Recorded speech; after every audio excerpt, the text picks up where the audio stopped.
Hi ಎಲ್ರಿಗೂ ನಮಸ್ಕಾರ. ನಾನು ನಿಮ್ಮ ಕಾಮಾಕ್ಷಿ ಕುಮಾರ್ ಯೂಟ್ಯೂಬ್ ಚಾನಲ್ಗೆ ಸ್ವಾಗತ. ನಾನಿವತ್ತು ತೋರಿಸ್ತಾ ಇದ್ದೀನಿ ಚಿಕನ್ ಗೊಜ್ಜು ಹಾಗೆ ಮಟನ್ ಬಿರಿಯಾನಿ ತೋರಿಸ್ತಾ ಇದ್ದೀನಿ. ಮೊದಲಿಗೆ ಒಂದು ಬಾಣಲಿ ಇಟ್ಕೊಂಡು ಅದಕ್ಕೆ ಸ್ವಲ್ಪ ಎಣ್ಣೆ ಹಾಕಬೇಕು. 1 ಸ್ಪೂನ್ ಎಣ್ಣೆ ಹಾಕಿ ಸ್ಪೈಸಸ್ ಐಟಮ್ನೆಲ್ಲ ಹುರ್ಕೋಬೇಕು. ಚಕ್ಕೆ, ಲವಂಗ, ಏಲಕ್ಕಿ ಹಾಗೆ ಮರಾಠಿ ಮೊಗ್ಗು, ಅನಾನಸ್ ಹೂವು ಎಲ್ಲ ಹಾಕ್ಕೊಂಡು ಸ್ವಲ್ಪ ಚೆನ್ನಾಗಿ ಫ್ರೈ ಮಾಡ್ಕೋಬೇಕು. ಈ ಚೆನ್ನಾಗಿ ಫ್ರೈ ಆಗ್ತಾ ಇರಲಿ. ಹಾಗೆ ಇದಕ್ಕೆ ಧನಿಯಾ ಬೀಜ ಹಾಕ್ಕೋಬೇಕು. ಧನಿಯಾ ಬೀಜನೂ ಅಷ್ಟೇ ಹುರ್ಕೋಬೇಕು. ಏನು ಅಳತೆ ಅಂದರೆ ಭಾನುವಾರ ಬಂದರೆ ಸಾಕು, ನಾವು ಒಂದೇ ಐಟಮ್ ತರಲ್ಲ, ಚಿಕನ್ನು ಮಟನ್ನು ಎಲ್ಲ ತರ್ತೀವಿ. 1 kg ಮಟನ್ ತೊಗೊಂಡು ಒಂದು ಅರ್ಧ kg ಚಿಕನ್ ತೊಗೊಬಂದಿದ್ರು. ಹಂಗಾಗಿ ನಾನು 3 ಥರ ಮಾಡಿದೆ. ನಾನು ಅರ್ಧ kg ಬಿರಿಯಾನಿ ಮಾಡಿದೆ, ಅರ್ಧ kg ಚಾಪ್ಸು ಹಾಗೆ ಅರ್ಧ kg ಪೆಪ್ಪರ್ ಚಿಕನ್ ಮಾಡಿದೆ. ಆಮೇಲೆ ಧನಿಯಾ ಬೀಜನೂ ಹುರಿಯೋಕೆ ಹಾಕ್ಕೋಬೇಕು. ನಾವು ಅಳತೆ ಮಾಡಿ ಇಟ್ಕೊಂಡಿದ್ವಿ ಒಂದು ತಟ್ಟೆಗೆ. ಬೆಳ್ಳುಳ್ಳಿ ಹಾಗೆ ಸಾಂಬಾರು ಸೊಪ್ಪು, ಆಮೇಲೆ ಸೊಪ್ಪುಗಳೆಲ್ಲ 3 ಥರ ಹಾಕಬೇಕು. ಈಗ ಬೆಳ್ಳುಳ್ಳಿ ಹಾಕ್ತಿದ್ದೀನಿ, ಅದನ್ನು ಚೆನ್ನಾಗಿ ಫ್ರೈ ಮಾಡ್ಕೋಬೇಕು. ಲಾಸ್ಟಲ್ಲಿ ನಾವು ಒಣಮೆಣ್ಸಿಕಾಯಿ ಹಾಕ್ಕೋಬೇಕು. ಆವಾಗ ಚೆನ್ನಾಗಿ ಫ್ರೈ ಆಗುತ್ತೆ. ಬೆಳ್ಳುಳ್ಳಿ ಎಲ್ಲ ನೀಟಾಗಿ ಎಣ್ಣೆಲ್ಲ ಚೆನ್ನಾಗಿ ಹುರ್ಕೋಬೇಕು. ಎಣ್ಣೆ ಎಲ್ಲ ಚೆನ್ನಾಗಿ ಇದು ಮಾಡ್ಕೊಳಂಗೆ ಕೆಂಪಾಗಂಗೆ ಹುರಿಬೇಕು. ಇದೆಲ್ಲ ಹುರ್ಕೊಳ್ತಾ ಇದ್ದೆ. ಆವಾಗ ಲಾಸ್ಟಲ್ಲಿ ಹಾಕ್ಕೊಂಡೆ. ಇದೆಲ್ಲ ಸ್ವಲ್ಪ ಫ್ರೈ ಆಗಬೇಕು ಅಂದ್ಬಿಟ್ಟು ಲಾಸ್ಟಲ್ಲಿ ಒಣಮೆಣ್ಸಿನ್ಕಾಯಿ ಅಳತೆ ಅಂದರೆ ಅರ್ಧ kgಗೆ ನಾವು ಒಂದು ಪಾವಿಗೆ 6 ಮೆಣಸಿನ್ಕಾಯಿ ಹಾಕ್ತೀವಿ. ಹಂಗಾಗಿ ಅರ್ಧ kgಗೆ 12, ಬ್ಯಾಡಗಿ 12, 6 ಗುಂಟೂರು 6, 12 ಹಾಕ್ಕೋಬೇಕು. ಇನ್ನು ಜಾಸ್ತಿ ಖಾರ ಬೇಕು ಅಂದರೆ ಇನ್ನೊಂದು 4 ಹಾಕ್ಕೋಬೋದು, 2 2. ಹಾಗಾಗಿ ಬ್ಯಾಡಗಿ ಕಲರ್ ಬರೋಕೆ ಹಾಕೋತೀವಿ, ಇದು ಖಾರ ಬರೋಕೆ ಹಾಕೋತೀವಿ. ತುಂಬ ಚೆನ್ನಾಗಿರುತ್ತೆ. ಫ್ರೆಶ್ಶಾಗೆಲ್ಲ ಹುರ್ಕೊಂಡು ಮಾಡಿದ್ರೆ. ನಾವು ಬಿರಿಯಾನಿ ಮಸಾಲ ಪುಡಿ ಅವೆಲ್ಲ ಏನೂ ತರೋದೇ ಇಲ್ಲ, ನಾವು ಮನೆಯಲ್ಲೇ ಮಾಡೋದು. ಏನು ಈಸಿ ಆಗುತ್ತೆ. ಈ ಕಲಿತಿರೋರಿಗೆ ಕಷ್ಟ ಆಗ್ಬೋದು, ಏನಿಲ್ಲ, ಇದು ಈಸಿ. ಬಿರಿಯಾನಿ ಮಾಡೋದೆಲ್ಲ ಈಸಿ. ಈ ಕಲಿತಾ ಇರೋರು ನೋಡ್ಕೊಳ್ಳಿ, ಆರಾಮಾಗಿ ತಾಳ್ಮೆಯಿಂದ ಈಸಿಯಾಗಿ ಮಾಡಿ. ಎಲ್ಲ ಹುರ್ಕೋಬೇಕು. ಹುರ್ಕೊಂಡು ಸ್ವಲ್ಪ ಪುದೀನ, ಸ್ವಲ್ಪ ಸಾಂಬಾರು ಸೊಪ್ಪನ್ನ ಹುರಿಯೋಕ್ಕೆ ಹಾಕ್ಕೋಬೇಕು. ಹೆಚ್ಚಕ್ಕೆ ಬೇರೆ ಇಟ್ಕೊಂಡಿದ್ದೀವಿ. ಹಾಗೆ ಶುಂಠಿನೂ ಅಷ್ಟೇ, ಶುಂಠಿನೂ ಹಾಕ್ಬಿಟ್ಟು ಚೆನ್ನಾಗಿ ಹುರಿಬೇಕು. ಇದನ್ನೆಲ್ಲ ಹುರಿಬೇಕು. ಹುರಿದ್ಬಿಟ್ಟು ಅದು ತಣ್ಣಗಾಗಕ್ಕೆ ಬಿಡಬೇಕು. ಹಾಗೆ ಬಿರಿಯಾನಿ ಒಬ್ಬೊಬ್ಬರು ಒಂದೊಂದು ಥರ ಮಾಡ್ತಾರೆ, ಅವ್ರದ್ದೇ ಸ್ಟೈಲ್ ಅದು ಬೇರೆ ಥರ ಇರುತ್ತೆ. ಬಿರಿಯಾನಿ ಅಂದರೆ ಹಿಂಗೆ ಮಾಡಬೇಕು ಅನ್ನೋ ಥರ ಇಲ್ಲ, ಹೋಟೆಲ್ ಸ್ಟೈಲೇ ಬೇರೆ ಇರುತ್ತೆ, ನಾವು ಮನೇಲಿ ಮಾಡೋ ಥರನೇ ಬೇರೆ ಇರುತ್ತೆ. ಹಾಗೆ ಒಂದು ಸ್ವಲ್ಪ ಕೊಬ್ಬರಿ ಚೂರು ಹಾಕೋಬೇಕು, ಟೇಸ್ಟ್ ಚೆನ್ನಾಗಿರುತ್ತೆ. ಕಾಯಿ ಹಾಕೋಬಾರ್ದು, ಕೊಬ್ಬರಿನ ಸಣ್ಣದಾಗಿ ಸ್ಲೈಸ್ ಮಾಡಿ ಅದನ್ನ ಹುರಿಯೋಕೆ ಹಾಕೋಬೇಕು, ಹುರಿಬೇಕು ಅದನ್ನು. ಹಂಗಾಗಿ ಮುಂಚೆ ಎಲ್ಲ ಅಯ್ಯೋ ಬಿರಿಯಾನಿ ಅಂದರೆ ಒಂದೇ ಥರ ಮಸಾಲೆನೋ ಅಂದ್ಕೊಂಡಿದ್ವಿ. ಆದರೆ ಮಸಾಲೆ ಒಂದೇ, ಮಾಡೋ ಮೆಥಡು ಬೇರೆ ಬೇರೆ ಆಗಿರುತ್ತೆ. ನಾವೇ ನಮ್ಮ ಫ್ಯಾಮಿಲಿಗಳಲ್ಲಿ ಎಷ್ಟು ಜನದ್ದು ನೋಡ್ತೀವಿ ಯಾವ್ಯಾವ ಥರ ಮಾಡ್ತಾರೆ ಅಂತ. ಹಂಗಾಗಿ ಒಂದು ಕುಕ್ಕರ್ ಇಟ್ಟು ಸ್ವಲ್ಪ ಒಂದು 2 ಸ್ಪೂನ್ ಎಣ್ಣೆ ಹಾಕಿ 2 ಸ್ಪೂನ್ ತುಪ್ಪ ಹಾಕಬೇಕು. ಎರಡನ್ನೂ ಹಾಕ್ಬಿಟ್ಟು ಸ್ವಲ್ಪ ಕಾಯಕ್ಕೆ ಬಿಡಬೇಕು. ನಮ್ಮಮ್ಮ ಮಾಡೋದೇ ಒಂಥರ, ನಮ್ಮ ಅಕ್ಕಂದಿರು ಮಾಡೋದೇ ಒಂಥರ, ನಾನು ಮಾಡೋದು ಒಂಥರ. ಆದರೆ ಮಸಾಲೆ ಸೇಮ್ ಅದೇನೆ. ಈರುಳ್ಳಿ, ಬೆಳ್ಳುಳ್ಳಿ, ಶುಂಠಿ, ಚಕ್ಕೆ, ಲವಂಗ, ಏಲಕ್ಕಿ, ಸೊಪ್ಪುಗಳು, ಸಾಂಬಾರ, ಮೆಂತ್ಯ, ಪುದೀನ. ಒಬ್ಬೊಬ್ಬರು ಮೆಂತ್ಯ ಹಾಕಲ್ಲ, ನಾನು ಇದಕ್ಕೆ ಮೆಂತ್ಯ ಹಾಕ್ತೀನಿ. ಎಲ್ಲ ನೀಟಾಗಿ ತೊಳೆದಿಟ್ಕೊಂಡಿದ್ದೀನಿ. ಮಟನ್ ಚಿಕನ್ ತಂದಾಗ ಚೆನ್ನಾಗಿ ಅರಿಶಿನ ಉಪ್ಪು ಹಾಕಿ ಚೆನ್ನಾಗಿ ತೊಳ್ಕೊಬೇಕು. ತೊಳೆದ್ಬಿಟ್ಟು ನಾವು ಏನೇನಕ್ಕೆ ಮಾಡ್ತೀವಿ ಅಂತ ಒಂದು ಪಾತ್ರೆಯಲ್ಲಿ ಇಟ್ಕೊಂಬಿಟ್ರೆ ಈಸಿ ಆಗುತ್ತೆ ನಮಗೆ ಮಾಡೋಕ್ಕೆ. ನಾನು ನೋಡಿ ಬಿರಿಯಾನಿಗೆ ಈರುಳ್ಳಿ, ಸೊಪ್ಪು 3 ಥರ ಹಾಕಿದ್ದೀನಿ. ಪುದೀನ, ಮೆಂತ್ಯ ಹಾಗೆ ಸಾಂಬಾರು ಸೊಪ್ಪು, ಒಂದು ಅರ್ಧ ನಿಂಬೆಹಣ್ಣು ಇಟ್ಕೊಂಡಿದ್ದೀನಿ, 1 ಟೊಮೊಟೊ ದಪ್ಪದು. ಇಷ್ಟು ಟೊಮೊಟೊನೂ ಹಾಕಬೇಕು, ಚೆನ್ನಾಗಿರುತ್ತೆ. ನಿಂಬೆಹಣ್ಣು ಹಾಕಬೇಕು. ಈಗ ಮೊದಲಿಗೆ ಎಣ್ಣೆ ಕಾಯ್ತಾ ಇದೆ. ಎಣ್ಣೆ ಕಾಯ್ದ್ಮೇಲೆ ನಾನು ಈರುಳ್ಳಿ ಹಾಕಿದೆ. ಸಣ್ಣದಾಗಿ ಸ್ಲೈಸಾಗಿ ಹೆಚ್ಕೊಂಡಿರೋ ಈರುಳ್ಳಿ ಹಾಕ್ತಾ ಚೆನ್ನಾಗಿ ಫ್ರೈ ಆಗಬೇಕು. ಈರುಳ್ಳಿ ಫ್ರೈ ಆಗ್ತಾ ಇರಲಿ. ಹಾಗೆ ಬಿರಿಯಾನಿ ಹೇಳಿದ್ನಲ್ಲ, ಹಂಗೆ ಒಬ್ಬೊಬ್ರದ್ದು ಒಂದೊಂದು ಥರ ಟೇಸ್ಟ್ ಬರುತ್ತೆ, ಒಂದೊಂದು ಥರ ಇದು ಬರುತ್ತೆ. ಮೊನ್ನೆ ಒಬ್ಬರು ನಾವು ಜಾವಗಾಲಕ್ಕೆ ಹೋದಾಗ ನಮ್ಮ ಊರ್ಗಿತ್ತಿ ಒಬ್ಬರು ಮಾಡಿದರು, ಶಾರದಕ್ಕ. ಅವ್ರು ಮಾಡೋದೇ ಒಂಥರ. ಒಬ್ಬೊಬ್ರದ್ದು ಒಂದೊಂದು ಚೇಂಜ್ ಇರುತ್ತೆ ಬಿರಿಯಾನಿ ಮಾಡೋದ್ರಲ್ಲಿ. ಅದೇ ಸಾಮಾನು ಇದ್ರೂ ಮಾಡೋದು ಮೆಥಡು ಚೇಂಜ್ ಆಗಿದ್ದಾಗ ಟೇಸ್ಟು ಚೇಂಜ್ ಆಗುತ್ತೆ. ಅವಾಗ ಟೇಸ್ಟು ಚೇಂಜ್ ಆಗುತ್ತೆ. ಅದಕ್ಕೆ ಒಬ್ಬೊಬ್ರು ನೀವು ಮಾಡಿ ಅಂತಿರ್ತಾರೆ, ಒಬ್ಬರು ಟೇಸ್ಟ್ ನೋಡ್ಕೊಂಡು. ಅವರು ಚೆನ್ನಾಗಿ ಶುಂಠಿ ಹುರಿದಿದ್ರು, ಸಪ್ರೇಟ್ ಶುಂಠಿ ಹುರ್ಕೊಂಡು ಮಾಡಿದರು. ಚೆನ್ನಾಗಿತ್ತು. ಶುಂಠಿ ಎಲ್ಲ ಹಾಕಿ ಮಾಡಿದಾಗ ಅದು ಟೇಸ್ಟ್ ಒಂಥರ ಬೇರೆ ಥರ ಇತ್ತು, ತುಂಬ ಚೆನ್ನಾಗಾಗಿತ್ತು. ಅದನ್ನು ಮಟನ್ ಬಿರಿಯಾನಿ ಮಾಡಿದ್ದು ನಾವು. ಎಲ್ಲರೂ ಖುಷಿ ಪಡ್ಕೊಂಡು ತಿಂದರು ಅದನ್ನು, ಮಟನ್ ಬಿರಿಯಾನಿನ. ಹಾಗೆ ಒಬ್ಬೊಬ್ರದ್ದು ಒಂದೊಂದು ಥರ ಟೇಸ್ಟು. ನಾನೊಂದು 2-3 ಥರ ಮಾಡ್ತೀನಿ. ನಾನು ಗ್ರೀನ್ ಮಸಾಲೆ, ಹಸಿರು ಮೆಣಸಿನ್ಕಾಯಿ ಹಾಕ್ತಿದ್ದೀನಿ, ದೊನ್ನೆ ಬಿರಿಯಾನಿ ಥರ ಮಾಡ್ತೀನಿ. ಹಾಗೆ ಇದು ರೆಡ್ ಮಸಾಲೆ ಮಾಡಿರೋದು ನಾನು ಈ ಸಲ. 3 ಥರ ಸೊಪ್ಪನ್ನು ಚೆನ್ನಾಗಿ ತೊಳೆದು ಹೆಚ್ಕೊಂಡು ಇಟ್ಕೊಂಡಿದ್ದೆ. ಹಂಗಾಗಿ ಅದನ್ನೆಲ್ಲ ಚೆನ್ನಾಗಿ ಈರುಳ್ಳಿ ಫ್ರೈ ಆದಮೇಲೆ ಸಾಂಬಾರು ಸೊಪ್ಪು ಹಾಕಬೇಕು, ಸೊಪ್ಪುಗಳು ಹಾಕಬೇಕು.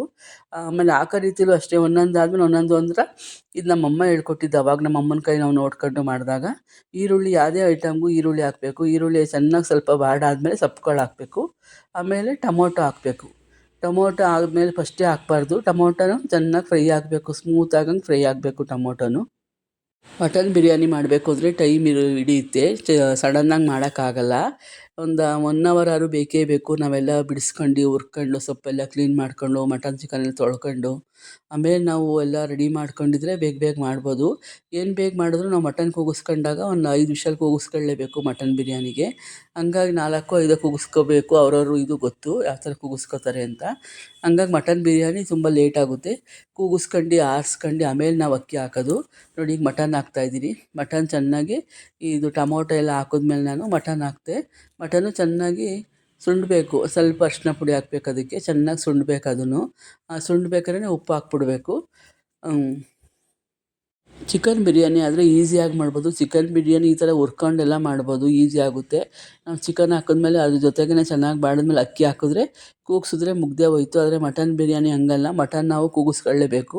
ನೋಡಿ ಒಂದು ಮಿಕ್ಸಿ ಜಾರ್ ತೊಗೊಂಡು ನಾನು ಹುರ್ಕೊಂಡಿದ್ನಲ್ಲ ಎಲ್ಲ ಬಾಣಲಿಗೆ ಹಾಕಿ ಅದನ್ನು ನಾವು ಮಿಕ್ಸಿಗೆ ಹಾಕ್ಕೋಬೇಕು. ಮಿಕ್ಸಿಗೆ ಹಾಕ್ಕೊಂಡು ಸ್ವಲ್ಪ ತಣ್ಣಗಾಗಕ್ಕೆ ಬಿಟ್ಟಿದ್ದೆ. ಮಿಕ್ಸಿಗೆ ಹಾಕ್ಕೊಂಡು ಚೆನ್ನಾಗಿ ಪೇಸ್ಟ್ ಮಾಡ್ಕೋಬೇಕು, ರುಬ್ಕೋಬೇಕು. ಎಲ್ಲದನ್ನೂ ಹಾಕ್ಕೊಂಡು ರುಬ್ಕೋಬೇಕು.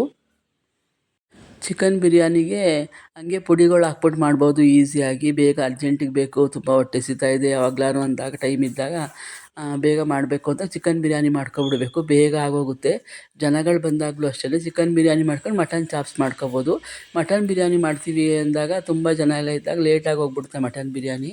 ಮನೆಗಳಲ್ಲಿ ಹೇಳ್ತಾಯಿದ್ದೀನಿ ನಾನು. ಹಂಗಾಗಿ ಚಿಕನ್ ಬಿರಿಯಾನಿ ಅದು ಈಸಿನೇ. ಎಲ್ಲ ಹೆಚ್ಕೊಂಬಿಟ್ಟು ಪುಡಿಗಳು ಹಾಕ್ಬೋದು, ಗರಂ ಮಸಾಲ, ಅಚ್ಕಾರದ ಪುಡಿ, ಸಾಂಬಾರು ಪುಡಿ ಇವೆಲ್ಲ ಹಾಕ್ಬಿಟ್ಟು ಮಾಡಿದ್ರೆ ಅದು ಈಸಿಯಾಗುತ್ತೆ. ನಾನು ಇದನ್ನು ಮಟನ್ ಚೆನ್ನಾಗಿ ಸುಣ್ತಾ ಇತ್ತು, ಹಾಗೆ ರುಬ್ಬಿರೋ ಮಸಾಲೆನೆಲ್ಲ ಇದಕ್ಕೆ ಹಾಕ್ತಾಯಿದ್ದೀನಿ. ಚೆನ್ನಾಗಿ ಸ್ವಲ್ಪ ನೀರು ಹಾಕ್ಬಾರ್ದು ಫಸ್ಟು. ಇದು ಒಂದು ನಿಮಿಷ ಫ್ರೈ ಆಗಬೇಕಿತ್ತು. ಆಮೇಲೆ ನೋಡಿ ಇದು ನೀರು ಹಾಕ್ತೆ ನಾನು ಅಳತೆ ಮಾಡಿ. ಹುರಿದಿರ್ತೀವಲ್ಲ ಹಂಗಾಗೇನು ಇಲ್ಲಿ ಫ್ರೈ ಆಗೋದು ಬೇಡ. ಹಂಗಾಗಿ ನೀರು ಹಾಕ್ತಾಯಿದ್ದೀನಿ ಅಳತೆ ಪ್ರಕಾರ. ನಾವು ಎಷ್ಟು ಅಕ್ಕಿ ಹಾಕ್ತೀವಿ ಬಿರಿಯಾನಿಗೆ ಅದು 1:2 ಥರ. 1 ಪಾವು ಆದರೆ 2 ಪಾವು, 2 ಪಾವು ಆದರೆ 4 ಪಾವು ನೀರು ಹಾಕಬೇಕು. ನೀರು ಹಾಕ್ಬಿಟ್ಟು ಉಪ್ಪು ಎಲ್ಲ ಹಾಕಿರ್ತೀವಲ್ವ ಚೆನ್ನಾಗಿ ಮಿಕ್ಸ್ ಮಾಡಬೇಕು. ಮಿಕ್ಸ್ ಮಾಡಿ ನಾವು ನೋಡಬೇಕು ಟೇಸ್ಟ್ ಹೆಂಗಿದೆ, ಏನು ಏನಾರ ಬೇಕಾ, ಉಪ್ಪು ಬೇಕಾ, ಖಾರ ಬೇಕಾ ಅಂತ ನೋಡ್ಬೋದು. ಇಲ್ಲ ಒಂದು ಸಲ ಅಳತೆ ಮಾಡಿ ಹಾಕೊಂಡಿರ್ತೀವಿ, ಹಂಗಾಗಿ ಅದಕ್ಕೇನು ಮತ್ತೆ ನೋಡೋಲ್ಲ. ಎಲ್ಲೋ ಅಪರೂಪ ಉಪ್ಪು ಏನಾರು ಕಡಿಮೆ ಆಗೋದು. ಒಂದು ಸಲ ಹಾಕಿರ್ತೀವಲ್ಲ ಹಂಗಾಗಿ ಇದನ್ನು ವಿಷಲ್ ಕೂಗಿಸ್ಕೋಬೇಕು. ವಿಷಲ್ ಕೂಗ್ಸೋಕೆ ಇಟ್ಟಿದ್ದೀನಿ ನಾನು. ಹಾಗೆ ಈ ಪಕ್ಕದಲ್ಲಿ ಬಾಣಲಿ ಇಟ್ಕೊಂಡು ಚಿಕನ್ ಫ್ರೈ ಮಾಡೋಕ್ಕೆ ನಾನು ಒಂದು ಬಾಣಲಿ ಬಿಸಿ ಆದಮೇಲೆ ಸ್ವಲ್ಪ ಎಣ್ಣೆ ಹಾಕಿದೆ. ಸ್ವಲ್ಪ ಎಣ್ಣೆ ಎಲ್ಲ ಹಾಕಿದ್ಮೇಲೆ ಈರುಳ್ಳಿ ಅದಕ್ಕೂ ಎಲ್ಲ ಹೆಚ್ಚಿಟ್ಕೊಂಡಿದ್ದೆ. ನಾವು ಏನೇ ಮಾಡಬೇಕಾದ್ರೂ ಹೆಚ್ಚಿಟ್ಕೊಂಬಿಟ್ಬಿಟ್ರೆ ಬೇಗ ಆಗೋಗ್ತವೆ. ಅದೇ ಹೆಚ್ಚೋದೆ, ಬೆಳ್ಳುಳ್ಳಿ ಸುಲಿಯೋದೆ ಇವೇ ಕೆಲಸಗಳು ಜಾಸ್ತಿ ಆಗೋದು ಈ ನಾನ್ ವೆಜ್ ಅಡುಗೆ ಮಾಡಬೇಕು ಅಂದರೆ. ಈರುಳ್ಳಿನ ಸಣ್ಣದಾಗಿ ಹೆಚ್ಕೊಂಡಿದ್ದೀನಿ. ಸಣ್ಣದಾಗಿ ಹೆಚ್ಕೊಂಡು ಈರುಳ್ಳಿ ಎಣ್ಣೆ ಕಾಯ್ದ್ಮೇಲೆ ಈರುಳ್ಳಿ ಹಾಕ್ಬಿಟ್ಟು ಚೆನ್ನಾಗಿ ಫ್ರೈ ಮಾಡ್ತಾಯಿದ್ದೀನಿ. ನಾವು ನಮ್ಮ ತಾಯಿ ಮನೇಲಿದ್ದಾಗ ನಾವು ಚಿಕ್ಕವರು, ನನಗೆ ಬುದ್ಧಿ ಬಂದಾಗಿಂದ ಜ್ಞಾಪನ ನನಗೆ, ನಾವು ನಾನ್ ವೆಜ್ ಜಾಸ್ತಿ ತಿಂದಿಲ್ಲ ಅಂದರೆ ಅವಾಗೆಲ್ಲ ಮಾಡ್ತಿದ್ದೆ ಅಪರೂಪ. 15 ದಿನ, ತಿಂಗಳು, 1.5 ತಿಂಗಳು ಹಿಂಗೆ ಮಾಡೋರು. ಯಾರೋ ನೆಂಟರು ಬಂದರೆ ಮಾಡೋರು ಅಷ್ಟೇ. ಬಿರಿಯಾನಿ ಮಾಡೋದಂತೂ ಇನ್ನೂ ಅಪರೂಪನೇ. ಅವಾಗೆಲ್ಲ ಬಿರಿಯಾನಿ ಮಾಡ್ತಾರೆ ಅಂದರೆ ಅಷ್ಟು ಖುಷಿ. ಅದು ಒಲೆಯಲ್ಲಿ ಅಡುಗೆ ಮಾಡೋರು, ಕೆಂಡದ ಮೇಲೆ ದಮ್ಮಿಗಿಡೋರು. ನಮ್ಮಮ್ಮ ದೇಗ್ಸೆ ಬರೋದಲ್ಲ ಅದ್ರಲ್ಲಿ ಮಾಡೋರು. ನಾವು ತುಂಬ ಜನ ಇದ್ವಿ. ಹಂಗಾಗಿ ಅವಾಗ ಅಪರೂಪಕ್ಕೆ ಮಾಡಿದ್ರೂ ಅಷ್ಟು ಚೆನ್ನಾಗಿರೋದು. ಎಲ್ಲರೂ ಖುಷಿ ಪಟ್ಕೊಂಡು ಅಷ್ಟು ಚೆನ್ನಾಗಿ ತಿಂತಿದ್ವಿ, ಅಷ್ಟು ಖುಷಿಯಾಗಿ. ಇನ್ನು ಚಿಕನ್ನೆಲ್ಲ ಒಂದು 15 ದಿನ ಇಲ್ಲ 1 ತಿಂಗಳು ಇಲ್ಲ ನೆಂಟರು ಬಂದಾಗ ಮಾತ್ರ ಅದು ರಾತ್ರಿ ಹೊತ್ತು ಮಾಡೋರು. ಅದಕ್ಕೆ ಕಾಯ್ತಾ ಇರ್ತಿದ್ವಿ ನಾವೆಲ್ಲರೂ, ಎಷ್ಟೊತ್ತಿಗೆ ಅಡುಗೆ ಆಗುತ್ತಾ ಅಂತ. ಆದರೆ ನಾವು ತಿನ್ನೋದು ಎರಡೆರಡೇ ಪೀಸ್ ಆದ್ರೂ ಟೇಸ್ಟ್ ತುಂಬ ಚೆನ್ನಾಗಿರೋದು. ಅನ್ನ ಮುದ್ದೆ ಅದನ್ನೆಲ್ಲ ಊಟ ಮಾಡೋಕ್ಕೆ 2 ಪೀಸ್ ಹಾಕಿದ್ರೆ ಸಾಕು. ಅಂದರೆ ಏನಪ್ಪ 2 ಪೀಸ್ ಅಂದ್ಕೋಬೇಡಿ, ನಾವು ತುಂಬ ಒಂದು 15 ಜನ ಇದ್ವಿ. ನಾವು ಅಷ್ಟೇ ತಿಂತಿದ್ದು, ನಮ್ಗೆ ಜಾಸ್ತಿ ತಿಂದೆಲ್ಲ ಅಷ್ಟು ರೂಢಿ ಇಲ್ಲ. ಈಗ ನಾವು ಗಂಡನ ಮನೆಗೆ ಮದುವೆಯಾಗಿ ಬಂದಾಗ ಚೆನ್ನಾಗಿ ಮಟನ್ ಚಿಕನ್ ಅನ್ನೋದೇ ಜಾಸ್ತಿ ಮಾಡೋದು ಅಂತ ಗೊತ್ತಾಗಿದ್ದು. ಇಲ್ಲೂ ಅಷ್ಟೇ ಫ್ರೈಗಳು ಮಾಡಬೇಕಾದ್ರೂ ಅಷ್ಟೇ ಈರುಳ್ಳಿ ಚೆನ್ನಾಗಿ ಬಾಡಿದ್ಮೇಲೆ ಸೊಪ್ಪುಗಳು ಹಾಕಬೇಕು. ನಾನು ಪುದೀನ ಮತ್ತು ಸಾಂಬಾರು ಸೊಪ್ಪು ಹಾಕಿದ್ದೀನಿ, ಮೆಂತ್ಯ ಸೊಪ್ಪೇನು ಹಾಕಿಲ್ಲ. ಆಮೇಲೆ ಟೊಮೊಟೊ ಹಾಕೋಬೇಕು. ಸೇಮು ಎಲ್ಲ ಸಾಮಾನುಗಳು ಮಾಡೋ ರೀತಿಯೂ ಅಷ್ಟೇ, ಒಂದೊಂದು ಸಲ ಸೇಮ್ ಇರುತ್ತೆ, ಆಮೇಲೆ ಚೇಂಜ್ ಆಗುತ್ತೆ. ಸೊ ಟೇಸ್ಟ್ಗಳು ಚೇಂಜ್ ಇರುತ್ತೆ. ಹಂಗಾಗಿ ಟೊಮೊಟೊನ ಚೆನ್ನಾಗಿ ಬಾಡಿದ್ಮೇಲೆ ಆಮೇಲೆ ಚಿಕನ್ ಹಾಕೋದು. ಚಿಕನ್ನಲ್ಲೂ ಅಷ್ಟೇ ತುಂಬ ವೆರೈಟಿ ಚಿಕನ್ಗಳು ಮಾಡ್ಬೋದು ಈಸಿಯಾಗಿ. ಮನೆಗೆ ಒಂದು ಸ್ವಲ್ಪ ಚಿಕನ್ ತಂದರೆ ಚಿಕನ್ ಪಿಕ್ಕಲ್ ಮಾಡ್ಬೋದು, ಚಿಕನ್ದು ಗೊಜ್ಜು, ಏನೇ ಒಂದು ಸ್ವಲ್ಪ ಅದಕ್ಕೆ ಉಪ್ಪು ಖಾರ ಹಾಕಿದ್ರೂ ಅಷ್ಟೇ ಅಷ್ಟು ಚೆನ್ನಾಗಿರುತ್ತೆ. ಹಾಗೆ ನೋಡಿ ನಾನು ಚಿಕನ್ ಹಾಕೋತಾ ಇದ್ದೀನಿ. ಚಿಕನ್ ಚೆನ್ನಾಗಿ ತೊಳೆದು ಇಟ್ಕೊಂಡಿದ್ದೆ ಅರಿಶಿನ ಉಪ್ಪು ಎಲ್ಲ ಹಾಕಿ.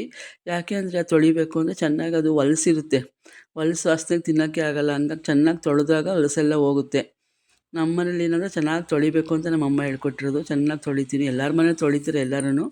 ಆದರೆ ಒಬ್ಬೊಬ್ಬರು ಸರಿಯಾಗಿ ತೊಳೆಯಲ್ಲ, ಹಂಗಾಗಿ ನೀರು ಖರ್ಚಾಗ್ಬಿಡುತ್ತೆ ಅಂತ ತೊಳೆಯಲ್ಲ. ಹಂಗಾಗಿ ನಾನು ಹೇಳ್ತೀನಿ, ನೀರು ಖರ್ಚಾದರೂ ಪರವಾಗಿಲ್ಲ, ಚೆನ್ನಾಗಿ ಚಿಕನ್ ಮಟನ್ ತೊಳಿಬೇಕು. ಹಾಗೆ ಉಪ್ಪು ಹಾಕ್ತೆ, ಸ್ವಲ್ಪ ಅರಿಶಿನ ಪುಡಿ ಹಾಕ್ತೆ ಚಿಕನ್ಗೆ. ಚಿಕನ್ ನೋಡಿ ಬೇಗ ಬೇಯ್ದುಬಿಡುತ್ತೆ. ಚೆನ್ನಾಗಿ ನೀರು ಬಿಡ್ಕೊಂಬಿಟ್ಟು, ನೀರೇ ಹಾಕಿಲ್ಲ, ನೀರು ಬಿಟ್ಕೊಂಡು ಬೇಯ್ತಾ ಇದೆ ಅದು. ಹಾಗೆ ನಾನು ಮಟನ್ ಬಿರಿಯಾನಿಗೆ ಅಕ್ಕಿನ ತೊಳೆದಿಟ್ಕೊಂಡಿದ್ದೀನಿ. ನೀರು ಹಾಕ್ಬಿಟ್ಟು ತೊಳೆದು, ಈಗ ಒಂದು ಪಾವು ಅಂದರೆ ಚೆನ್ನಾಗಿ ಒಂದು ಪಾವು ಅಕ್ಕಿ ಹಾಕಿದ್ದೀನಿ. ಅದನ್ನು ನೀರು ಹಾಕ್ಬಿಟ್ಟು ತೊಳೆದು ನೀರೆಲ್ಲ ಬಗ್ಗಿಸ್ಬಿಟ್ಟು ಹಂಗೆ ಇಟ್ಕೊಂಡಿದ್ದೆ ಅದನ್ನು. ಆಗೀಗ ಅದು ವಿಷಲೆಲ್ಲ ಕೂಗ್ತು, ಅದನ್ನು ಸ್ವಲ್ಪ ತಣ್ಣಗಾದ್ಮೇಲೆ ನಾನು ತೆಗೆದು ನೋಡಿದೆ, ಎಲ್ಲ ಬೆಂದಿತ್ತು, ಮಟನ್ ಎಲ್ಲ ಬೆಂದಿತ್ತೆಲ್ಲ. ಚೆನ್ನಾಗಿ ಮಿಕ್ಸ್ ಮಾಡಿಬಿಟ್ಟು ಮತ್ತೆ ಅಕ್ಕಿ ಹಾಕ್ತೆ. ಅಕ್ಕಿ ಹಾಕ್ಬಿಟ್ಟು ಟೇಸ್ಟ್ ನೋಡಬೇಕು ಏನಿದೆ, ಮತ್ತೇನಾರ ಬೇಕಾ ಏನು, ಉಪ್ಪು ಖಾರ ಬೇಕಾ ಅಂತ ಟೇಸ್ಟ್ ನೋಡಿಬಿಟ್ಟು ಅಕ್ಕಿನೆಲ್ಲ ಹಾಕಬೇಕು. ಅಕ್ಕಿ ಸೋಸ್ಕೊಂಡಿರಬೇಕು, ಜಾಲರಿಲಿ ಸೋಸ್ಕೊಂಡಿದ್ದು ಇದಕ್ಕೆ ಹಾಕ್ತೆ. ನೀರಿದ್ದರೆ ಜಾಸ್ತಿ ನೀರು ಹಾಕ್ಬಿಟ್ಟು ಮೆತ್ತಗಾಗ್ಬಿಡುತ್ತೆ. ಹಂಗಾಗಿ ಈ ಥರ ಜಾಲರಿ ಸೋಸ್ಕೊಂಡ್ರೆ ಮೆತ್ತಗಾಗಲ್ಲ. ನೀರು ಕರೆಕ್ಟಾಗಿ ಹಾಕಿರ್ತೀವಲ್ಲ, ಕರೆಕ್ಟಾಗಿ ಹದ ಬರುತ್ತೆ. ಚೆನ್ನಾಗೆಲ್ಲ ಮಿಕ್ಸ್ ಮಾಡಬೇಕು. ಮಿಕ್ಸ್ ಮಾಡಿಬಿಟ್ಟು ಈಗ ನಿಂಬೆಹಣ್ಣು ಹಾಕಬೇಕು, ಒಂದು ಅರ್ಧ ನಿಂಬೆಹಣ್ಣು. ಮುಂಚೆ ಹಾಕಿರಬಾರ್ದು, ಈಗ ಲಾಸ್ಟಲ್ಲಿ ನಾವು ಮತ್ತೆ ವಿಷಲ್ ಕೂಗೋಕೆ ಇಡ್ತೀವಲ್ಲ ಅನ್ನಕ್ಕೆ, ಆವಾಗ ಹಾಕಬೇಕು. ಆವಾಗ ಆ ನಿಂಬೆಹಣ್ಣು ಒಂದು ಅರ್ಧ ಹಿಂಡ್ಬಿಟ್ಟು, ಬೀಜ ಎಲ್ಲ ತಕ್ಕೊಂಡು ಅರ್ಧ ನಿಂಬೆಹಣ್ಣು ಹಿಂಡಬೇಕು. ಹಿಂಡ್ಬಿಟ್ಟು ಚೆನ್ನಾಗಿ ಮಿಕ್ಸ್ ಮಾಡಿ, ಎಲ್ಲ ಉಪ್ಪು ಖಾರ ಹಿಡಿಯೋಂಗೆ ಮಿಕ್ಸ್ ಮಾಡಿಬಿಟ್ಟು ಕುಕ್ಕರ್ ವಿಷಲ್ ಕೂಗೋಕ್ಕೆ ಮತ್ತೆ ಒಂದು ವಿಷಲ್ ಸಾಕು. ಇನ್ನು ಬೆಂದಿರಲ್ಲ ಅಂದರೆ ದಮ್ಗಿಡ್ಬೋದು. ಒಂದು ಹಂಚು ಇಟ್ಬಿಟ್ಟು ಒಂದು ವಿಷಲ್ ಕೂಗಿದ ತಕ್ಷಣ ಪಕ್ಕದ ಒಲೆಯಲ್ಲಿ ಒಂದು ಹಂಚು ಬಿಸಿಗೆ ಇಟ್ಕೊಂಡಿರಿ.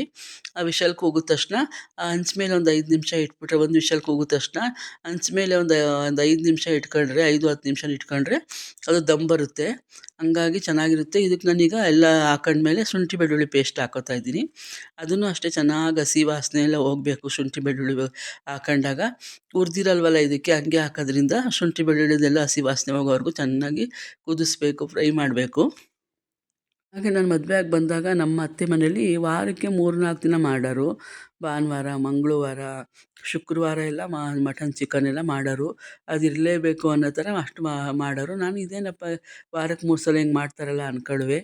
ಆಮೇಲೆ ನೋಡಿ ಪುಡಿಗಳನ್ನೆಲ್ಲ ಹಾಕ್ತಿದ್ದೀನಿ. ಅಚ್ಕಾರದ ಪುಡಿ, ಧನಿಯಾ ಪುಡಿ, ಗರಂ ಮಸಾಲ, ಜೀರಿಗೆ ಪುಡಿ, ಪೆಪ್ಪರ್ ಪುಡಿ ಇದನ್ನೆಲ್ಲನೂ ಹಾಕ್ತೆ.